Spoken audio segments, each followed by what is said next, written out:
Maybe we're still processing that time that you waved back at a stranger who was actually waving at the person behind you. Or maybe I'm not really your therapist and you're just here to get my take on these Reddit posts. Am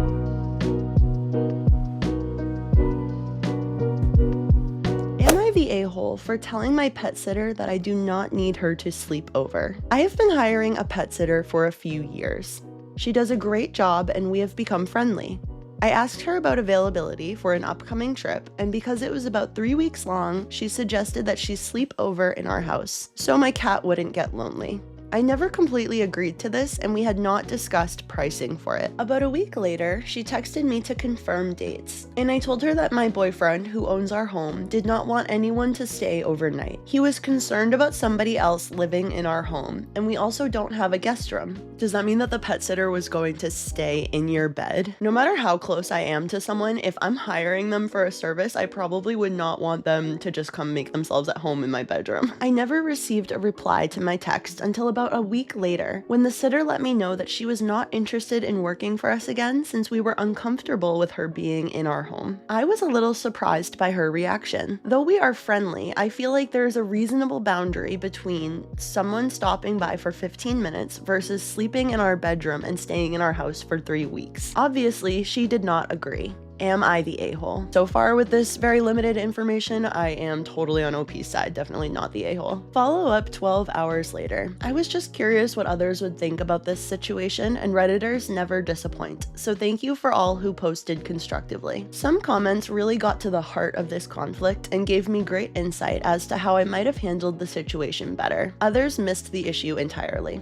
The 15-minute length of the visit was given as an example of a daily visit versus an overnight stay. The amount of time my former sitter spent with my cat was determined by her, not me. I have an idea of it through my webcam, but I'm not timing her. Those of you who missed the point of my post, I also have other people, some are family and some are trusted friends, who have offered to stop by. For those wondering why I don't just hire them, the issue is obligation. Unlike my former sitter, I respect the boundaries of others. I prefer to hire someone to do the job on my schedule and plan redundancy and backups through people I don't want to overburden. My cat is not a dog. He doesn't need or want constant companionship. Lastly, I want to thank those of you who understood the difference between trust and personal space. I so wish we could just hear the pet sitter's point of view for a minute. Maybe it was something about the way OP worded things that made her feel like this poster was calling her untrustworthy. But I feel like not wanting somebody to sleep over, especially in your bedroom, is so understandable. And this is a service that you're being hired for. I feel like normally the person employing you would therefore set the terms of the job. No a-holes here. A lot of people hire pet sitters to stay over, and many people find it suits them better in various situations. But it's also perfectly acceptable to prefer not to have someone stay in your house if you're uncomfortable. It generally takes more time out of the day and is more disruptive to travel to and from someone's house, stopping by to check on pets, than it does to stay on the property and continue on with your regular routine in a new location. If she doesn't want to spend every day calling by for 3 weeks, then she's not an a-hole for deciding not to take the job. If you don't want someone staying over, then you're not the a-hole for looking for someone who will provide the service you're asking for. I would agree with that, except that that's not the reason she gave for why she wasn't going to take the job. Her response was not, I don't want to drive back and forth throughout those 3 weeks. It was a very reactionary, well, if you don't trust me, I won't work for you anymore. I probably lean more toward not the a-hole. If you're paying a competitive rate, I don't think it's unfair to ask her not to stay. That said, 15 minutes a day seems like a really small amount of time for a pet to have human interactions for 3 weeks. OP says, for the record, I have a neighbor's kid lined up to stop by for additional cuddle time. Depending on how far I had to travel in order to care for your pets, I wouldn't be interested in driving back and forth every day for 3 weeks. No a-holes here. Obviously, the pet sitter is not entitled to staying at your house, but they are entitled to denying you their services. Exactly, especially for only 15 minutes at a time. I would assume that this pet sitter is being compensated for that traveling, like that's part of the job. Yeah, I don't know anyone who pet sits and will do less than a 30-minute visit, and usually twice a day. Poor cat is going to be starved for attention. The neighbor's kid is unlikely to be giving the cat any real mental stimulation, let's be honest. I'm not trying to be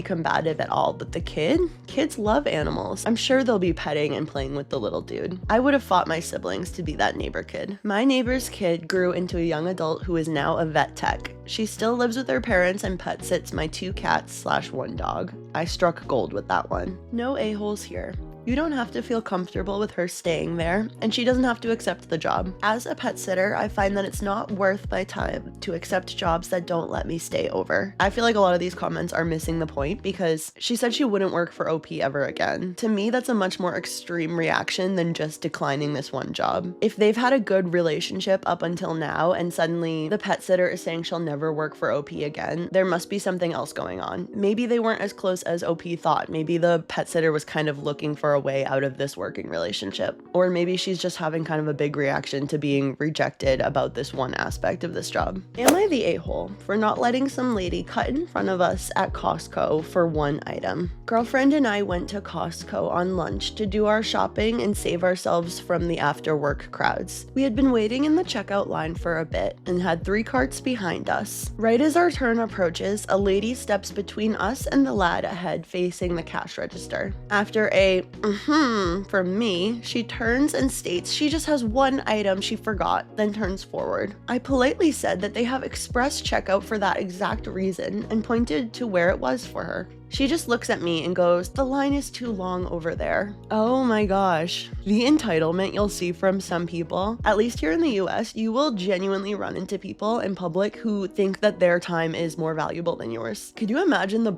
you have to do this, to not even ask, but just assume that you can jump in? I told her that she is not cutting in front of us, and we've all been waiting just like she has to, and that's the nature of Costco shopping. Then she just starts blurting shame, shame, shame at me and tells me I'm a horrible person because she's on her lunch break and has to get back to her computer, then storms off. After we check out, my girlfriend gave me a side eye for not letting her in, and it made me second guess myself. I'm not trying to be a hero, but I am damn tired of people instantly pulling the victim card as soon as they don't get what they want. So bold, and not in a good way. Lol, she didn't even ask. Not the a-hole. Exactly this. If she would have asked politely, no problem, I would have let her go. But to just cut in line, like, oh, I only have one item. Oh well, to the back of the line with you. Yeah, if you're in a situation like this, you should first of all ask and not have any expectations of the answer. Like, in my opinion, it would also be ridiculous to get upset if the person says no. You are not entitled to cut in front of anybody at line, no matter how many items you have and how many they have. It's like this cultural thing that started out of consideration of letting somebody who has few items go ahead of you is now turning into an expectation for a lot of people. Had a lady pull that at Aldi a few weeks ago, then get snippy when I said no. I had already let one guy go ahead of me, and I said as much and recommended she use the self-checkouts, which were all free. She wouldn't do that because she doesn't interface with machines. Well, seeing as you walked into the store and locked eyes with me while I was already unloading my cart, sounds like a you problem, lady.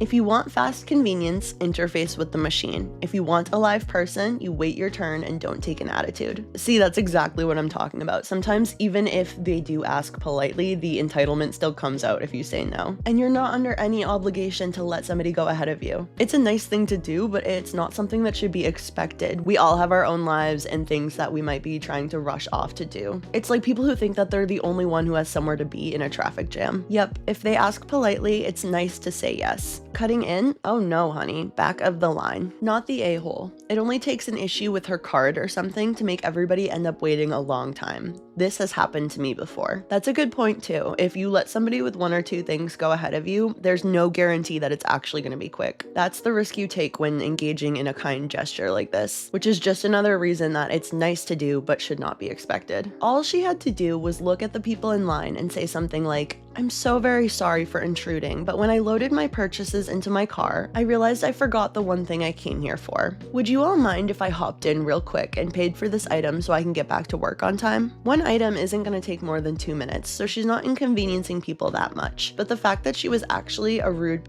would make me say, no, every time. Edit to add, not the a-hole. Not the a-hole. Lines are sacred. No cutting. Yes, I'm serious. Seriously, isn't this a lesson that we all learn in elementary school? When you come upon a line, your place is at the back of the line and you have to hold that place to receive the service in that order. Because we as a society have enacted this pretty simple first come, first served rule. Could you imagine if lines functioned this way, where it's just a free-for-all and everybody has to try to make their case of why they deserve to go next? Your girlfriend gave you a side eye? The F is wrong with her, not the a-hole friend. Yeah, I was wondering that too. Maybe it's just kind of coming from a people-pleasing place. The girlfriend could be so conflict avoidant that she's just upset that there was tension. But this is exactly why it's important to try to develop a healthy relationship with conflict, because conflict is a part of life. Conflict is a part of interpersonal interactions, and it's important to not be so afraid of conflict that you allow yourself to be disrespected or you don't stand up for yourself. I once was in this very situation in a Costco. I let the woman, she was no lady, go in front of me. She gets in line, then starts waving to her friend in the too tight yoga pants with a cart overflowing of everything you could imagine. I was so astounded that I was speechless, which was probably for the best. That was a few years ago, but I have always declined line cutters ever since, no matter how heart-wrenching their story may be. That is so bold. I can't imagine doing something that rude to a stranger. I will say I don't think the comment about her yoga pants was really necessary here. That didn't add anything to the story and just made this commenter seem a little weird and judgmental, but what a wild thing to do. Not the a-hole, and tell your girlfriend to stop being a damn pushover.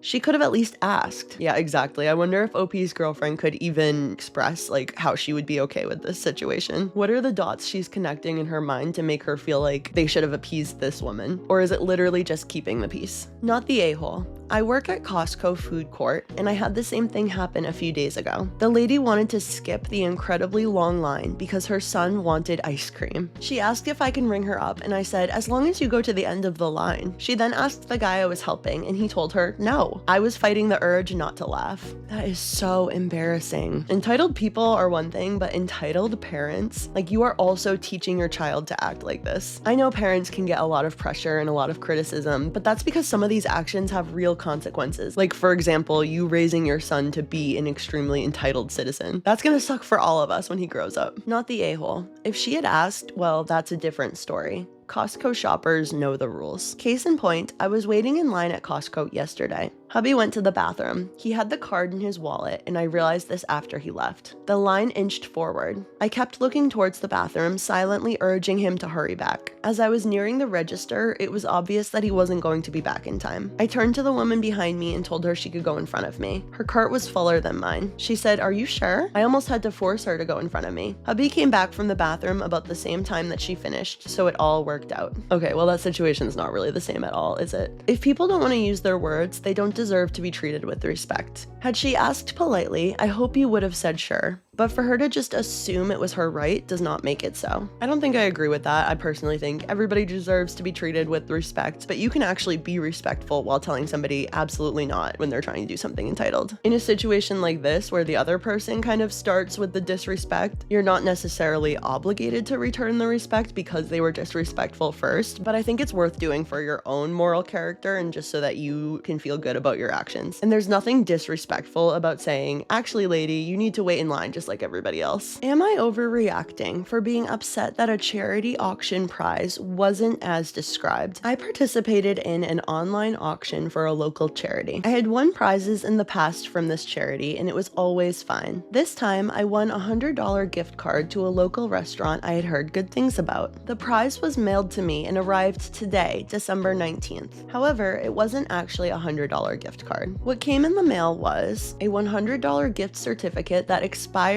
on December 30th, and it has fine print that says it's only valid on an order of at least $200. Oh, that is sneaky. So in my mind, what I actually won was a coupon that expires very soon. Half of the people I intended to take to the restaurant are traveling out of town throughout the end of the year. Myself and the remaining people definitely won't be able to order $200 worth of stuff in a single meal. So from my perspective, my prize has a $0 value, not a $100 value. I politely emailed the charity to let them know that while the auction listing clearly says $100 gift card with no fine print, That's not what I received. But I probably won't hear back until at least Monday. Am I overreacting for feeling upset that I bid on an item that I won't be able to use? I don't want to pull back my donation to the charity, but depending on how they respond, I might insist that they reissue the receipt to show that I donated for an item that has effectively zero market value, so I can at least get the corresponding tax credit. That is tough because, well, it is for charity, you can assume that this money is going to a good cause. That was very misleading, and I would also feel kind of upset. I wonder how much the charity is to blame for this mix-up. Like, maybe they didn't know and this was something kind of shady on the part of the restaurant, or just a complete miscommunication. I wonder what the charity was and how good OP feels about just giving them money. I'm personally very cautious about what kind of charities I give money to. I learned while I was getting my master's degree that just because an organization is a 501c3 nonprofit, that does not mean that especially the upper administrative staff isn't taking home huge salaries or using a disproportionate amount of their funding in misleading ways. You hear about this all the time, right? Where like 90% of the funds go to making these extravagant offices and just paying for things that you wouldn't expect, and like 10% of the funds go to the actual cause that you first thought you were supporting. It's unfortunate that these are things you have to think about when you're trying to do something good and hand money to a charity, but this is our current reality. You have to be careful that you really trust the people that you're handing your money over to. Not overreacting.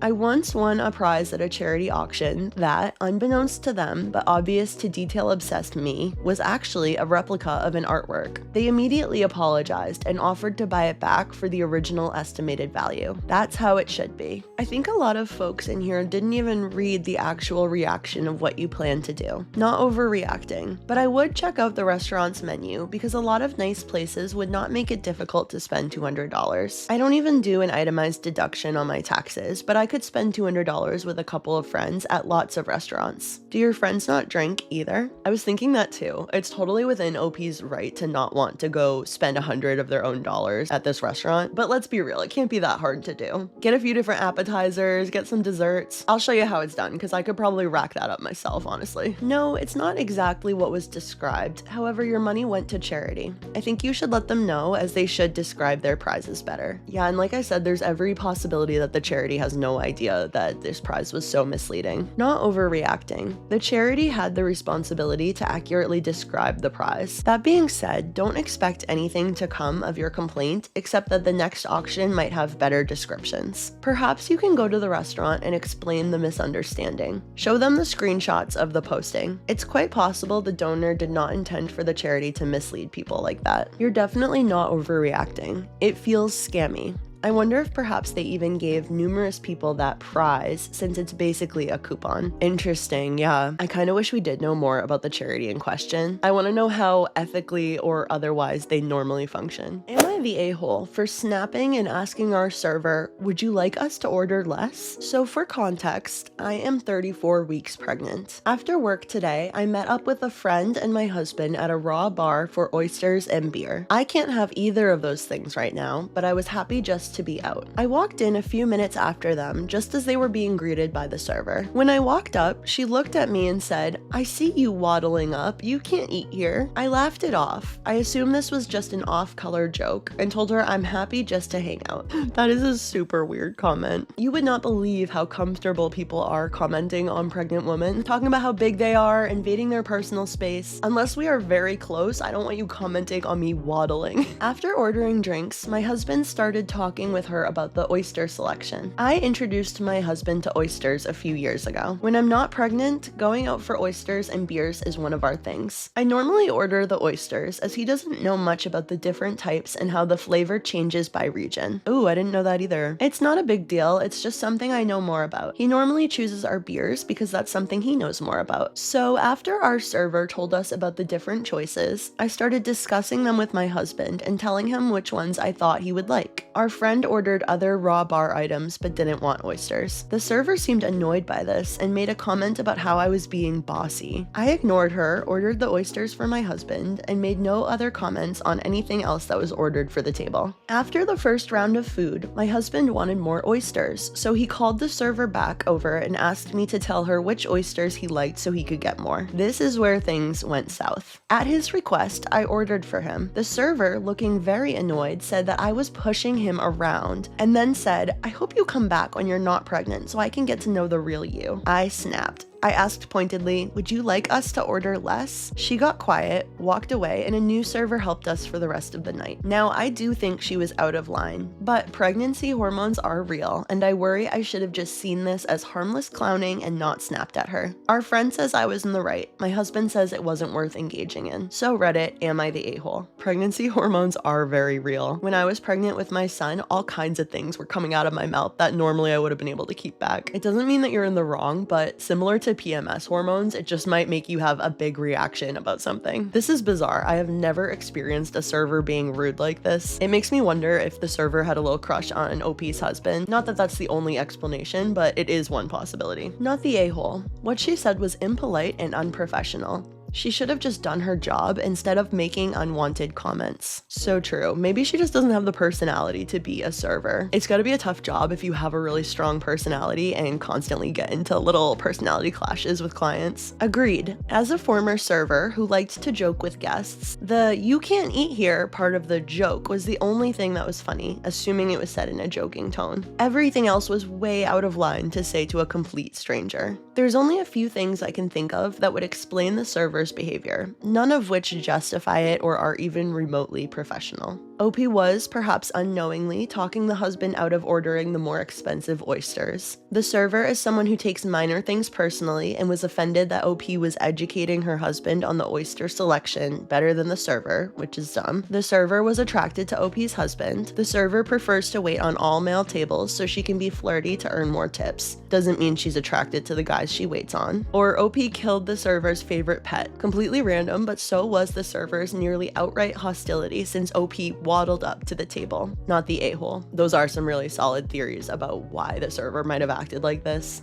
The being attracted to OP's husband or preferring to be able to be flirty with her tables is what I was imagining. I've heard so many stories of servers actually being rude to the woman because of those kind of reasons. I've only ever had the exact opposite experience where the waitress has gone out of her way to interact with me more. And I feel like that's how you get a big old tip, in contrast to inappropriately flirting with someone else's man. Some people are one-trick ponies, I guess. Quote, "She looked at me and said, 'I see you waddling up, you can't eat here.' She was already out of line right there. And making comments about you being bossy or pushing your husband around was completely out of line. I've never heard a single server making such a comment to anyone. It warrants calling the manager over. You are totally not the a-hole." OP said, "It did seem pretty wild. I felt at first like maybe she was just trying to be funny, but something about her last comment just hit me hard." Yeah, it's like regardless of your opinion, you don't tell a pregnant woman that you think she's being hysterical, especially when she's a stranger to you. And considering that OP's husband was totally on board with her ordering the oysters, I really doubt there were these indications that OP was being bossy or controlling. Sometimes people are just rude, and I'm really glad that she decided to switch out with another server if she could not contain herself. Would I have been the a-hole if I told a lady to go away at Walmart? Today, I, 19 male, was at Walmart and went to the self-checkout. I only had two things. The woman behind me, she looked 40s or 50s, in line, noticed this, so when it was my turn, instead of continuing to wait in line for a station to open, she followed me and said, "I'll just put my stuff here," and set her stuff down next to mine and just stood next to me. The distance she was standing at would be fine if she was a friend or someone who came to the store with me, but it felt weird for a complete stranger who didn't really have any reason to be that close. What I wanted to say was, "Whoa, personal space, can you get back in line?" But I decided not to say anything because I wanted to avoid conflict and felt like I might have been making a big deal out of nothing. So I'm here to ask if I should have said it, if I was actually making a big deal out of nothing, or if I should have said something but maybe handled it in a different way. So it sounds like he's talking about those individual self-checkouts at Walmart, like not the ones with the belt, but just like the scanner and bag. That is so weird. I've never seen anybody do something like that. It would have been well within your right to say something like, "Actually, I'm not comfortable with you coming so close to me while I'm trying to purchase my items," but that's just such an uncomfortable position for you to have been in the first place. No, you wouldn't have been the a-hole depending on how you would have gone about it. I would have spent a really long time deciding on a chocolate bar to also pick out, especially ones behind her, and made a big stink about her being in my way. Was her stuff heavy? She might have been having trouble balancing it in her arms. OP said, "No, it was just two things and both were light." Yeah, that's weird as hell. Might have just been like a social skills deficit on this woman's part. Maybe she doesn't have that awareness that that is a strange thing to do. But this is also like a privacy issue. Like, what if you're trying to put in your PIN number or something and she's standing over you? That's just bizarre. Am I the a-hole for calling kids rude for taking all of the samples at Costco? I was shopping at Costco with my 2-year-old son in the shopping cart. There was a sample lady almost done cutting up an apple, so I waited for her to finish, as were a few other people. As soon as she placed them on the table, these 2 young boys, maybe ages 7 to 8, swoop in and take all of the samples. I was appalled. Everyone else was in disbelief too. A lady even said out loud, "Did they just take all the samples?" I saw them take their samples back to their mom's shopping cart, so I walked by them and said that it was awfully rude to not leave any samples for anyone else to try. Their mom heard me and told me to F off because they're free and the lady will just cut more. I feel a little bad because they are kids and that behavior was clearly taught by their feral mother, but I believe they also needed to be told that it was incredibly rude. The sample lady cut some more and gave me the first one so I could give it to my son, so all was well in the end. And I understand that they're just apples, but some of you parents are nuts. I wish this poster had said how many samples there were. I feel like it would help to gauge whether this was a reasonable amount for these boys or not. In my opinion, as an adult, you should never choose to engage in conflict with a child when their parent is right there. The parents are the ones responsible for their children's behavior. It still might not have gone well, but it would have been a lot more appropriate to say something to the mom. If the lady giving out the samples was just gonna cut more, I guess it's like not really that big of a deal. It was rude, but not every rude thing that happens necessarily needs to be addressed. If it were me, I probably would have just made a face at the other customers. But if it's not something you can let go and it really needs to be addressed, like you said, the mother is the one who's responsible for shaping their behavior. In my opinion, it's not really appropriate to parent other people's children when their own parent is right there, and especially not if you're feeling hostility. You can bring that to the parent. Nobody needs to be beefing with some 7 or 8-year-olds. Not the a-hole at all. Sometimes a little public shaming is a good thing. Unfortunately, the people who deserve it the most do not give a f how vile they appear to the public. Sad but true. However, others within earshot may pick up on the lesson. It's a fundamental job for the parents to teach kids lessons before somebody else does in a much more public setting with actual consequences. What moron parents actually feel bad for the kids? You better believe that mother went home and ranted later. OMG, some rude bitch told my little angels off at the supermarket. Can you believe the nerve of her? Society is going down the OMG, whereas normal parents are at home yelling at their kids because they're embarrassed by the behavior of said offspring, after making their children go back to the sample lady and apologize. Yeah, that's true. That is how you parent appropriately. Kids are not adults yet. They're still learning the rules of our society, and it's our job to monitor their behavior and shape it to be appropriate. I think it's different for kids. I also had a mom who acted questionably in public, and it didn't register with me at the time, but when I got older, I realized how rude and she was. I'm willing to bet in a couple of years the kids from the original post will cringe thinking back on that. Fully agree. I live in an area extremely prone to hurricanes. A couple of years back, we had a nasty storm on the way. My sister and I were at Winn-Dixie trying to get a couple of cases of water. There was a man with his young son who was basically protecting the water shelf so no one could grab any until his,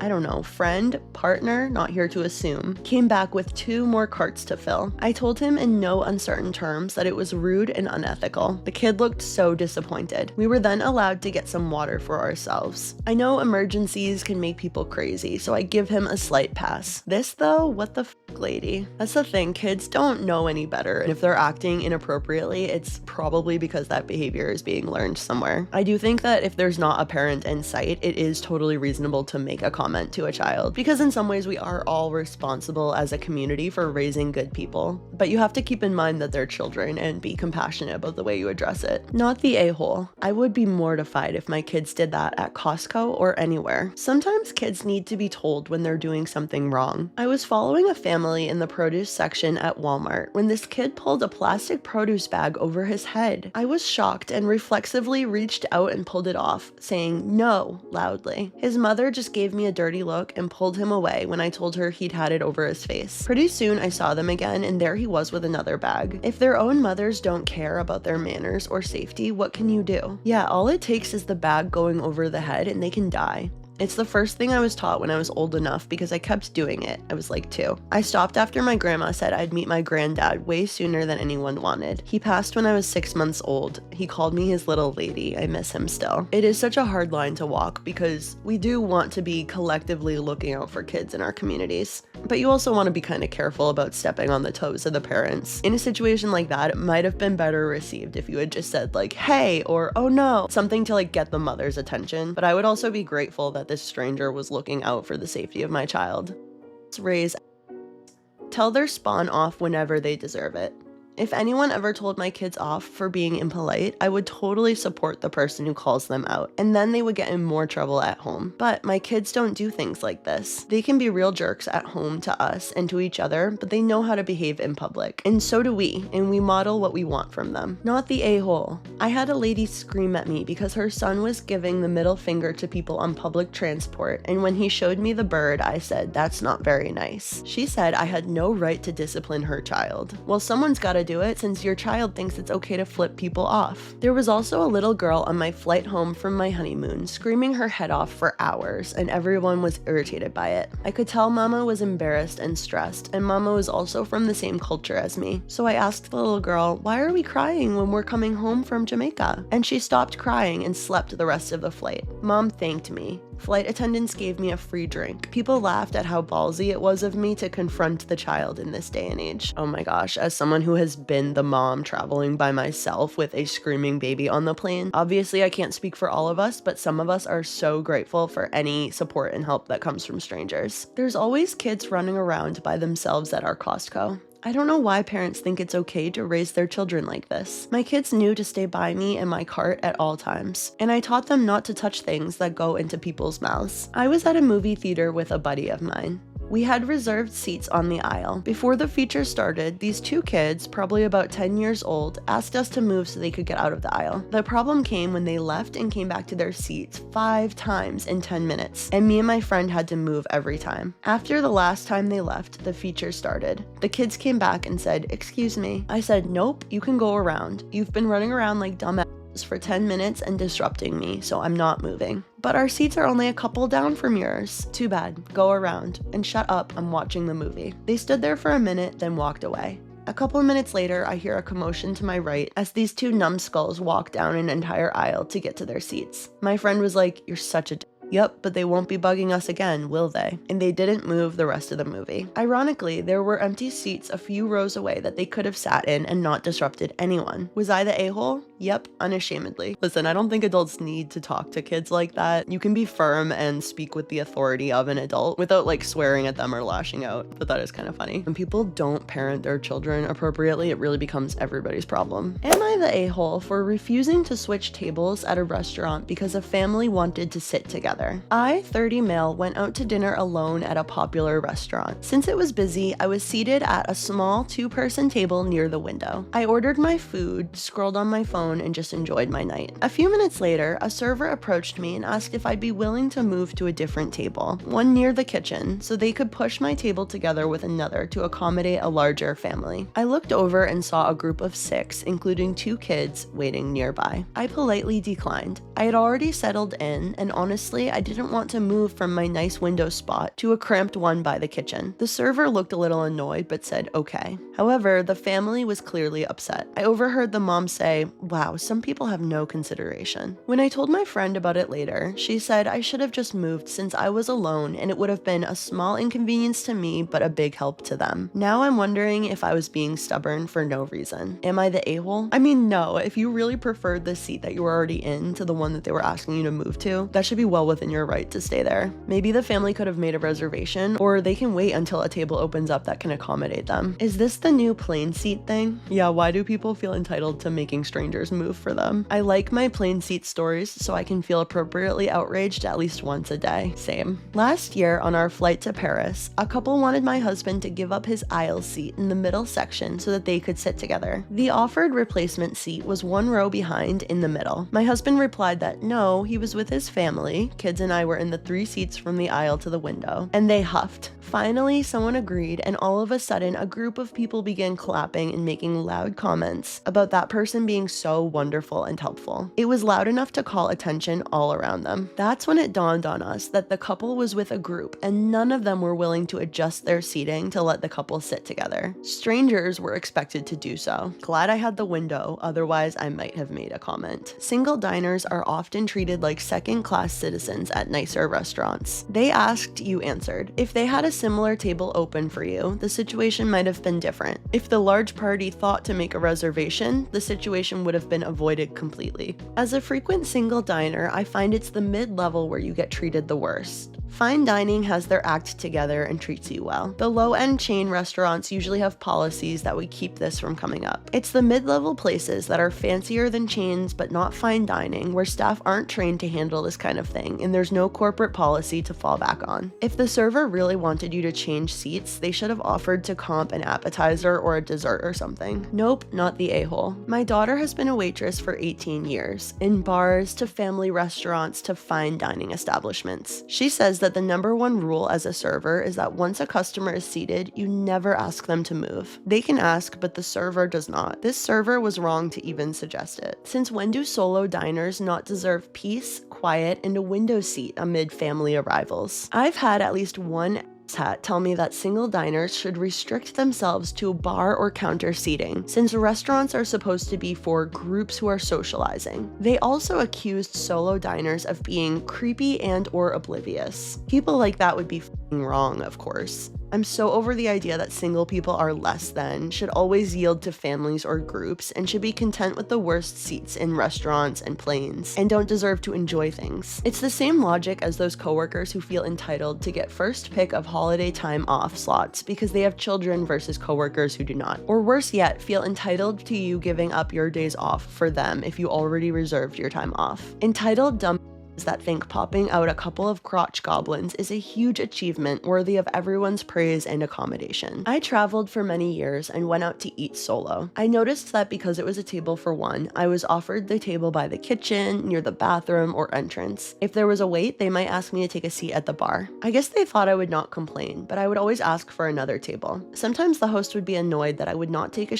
table and would tell me I had to wait. I would wait because a lot of times that was my entertainment for the evening. I was not going to just eat pizza in my room or get takeout. I got to expense a reasonable meal and I liked trying unique restaurants in the area. My other pet peeve was they would say, "Just you?" or "dining by yourself," as if the table for one was not direct enough. If I was feeling ornery, I would say, "Yes, unless you want to join me." Not the a-hole. Single diners shouldn't be penalized. I had gone out to breakfast and asked to be seated on the patio. I got a beautiful 2-person table and had just ordered my drink when I was told I needed to move to the bar for a couple that had come in 10 minutes after me. This place does not take reservations, by the way. So instead of a nice breakfast, I was relegated to an uncomfy bar stool where I was ignored by waitstaff and the bartender for over 15 minutes. I left. Yeah, unfortunately, I think the commenters are right that maybe single diners are treated unfairly. It's so unfair that just because somebody might be by themselves, that they would be treated differently and often much more rudely. I'm glad to hear these examples of solo diners pushing back on that. Thank you so much for watching. That is all I have for you today. If you enjoyed this, please subscribe and I'll see you in the next one.